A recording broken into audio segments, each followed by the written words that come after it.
name is Kate Allgood. I am the owner of Quantum Performance, a high-performance coaching firm that specializes in the mental training of athletes. We work with clients all around the world, here in our office in San Diego in person, as well as remotely with people in different countries and in different cities. Today, what I'm going to talk about is continuing on with the topic of flow and looking at the external or environmental triggers of a flow state.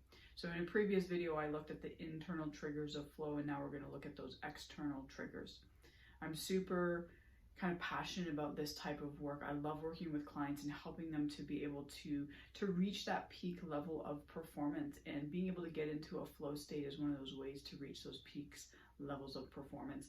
And so in these videos, it's really about helping to educate people on being able to get into a flow state, because you can help to structure your life, structure your training, structure the way that you do things in order to enhance and increase the probability that you're going to be able to get into this state. And those of you who've been in it understand and know that this state of being in the zone or a flow state really helps to up your performance. And so let's really look at these external triggers of flow. So there's 3 of them. The first one is risk. And so something to understand with a flow state is all the flow triggers, whether internal, external, or all the other ones, because there's 17 in total. It's all about helping us to get into the now.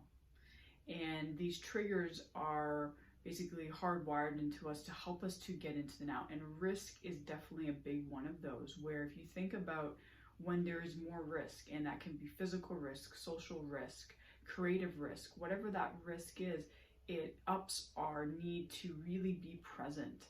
And so for extreme athletes, that obviously is, I don't say a little bit easier, but that comes with part of their sport, is that there is great physical risk as a part of being an extreme athlete, putting themselves into those positions, which really does help them tap into this ability to get into a flow state.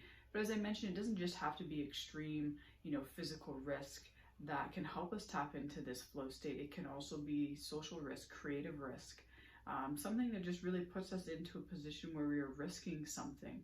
It can help us to really drive ourselves into the now and really enhance and make us have to focus a little bit more into what we are currently doing. So that's number 1. Number 2 is deep embodiment. And so this is really about being able to take in a lot of stimulus at once. And so we have our 5 senses, which is a part of that.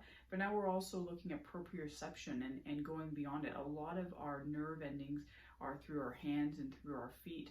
And so, balance, things like that also help us to get into a flow state, because the more that we take in, the more information that we're taking in, the more that we are involved in something, the higher it is that we're going to really be present in the now.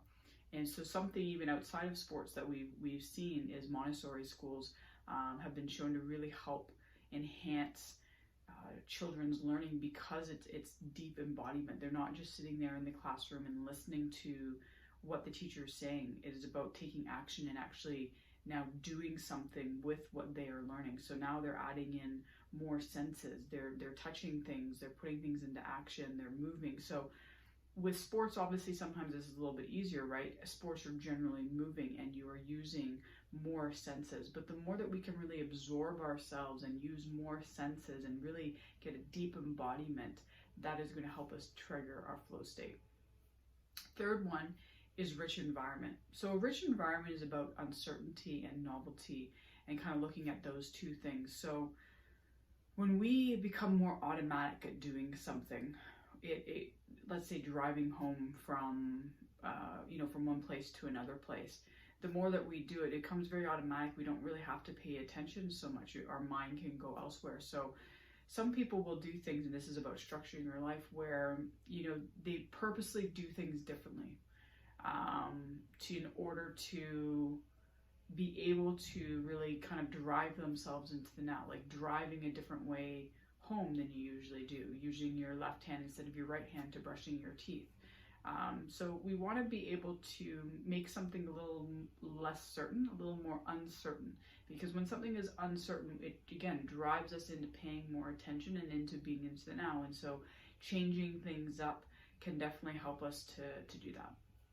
So there you have it. Those are the 3 external triggers to flow, or environmental triggers to flow. As I said, there are 17 in total, so there's definitely a lot more out there. I've done the internal, this is the external.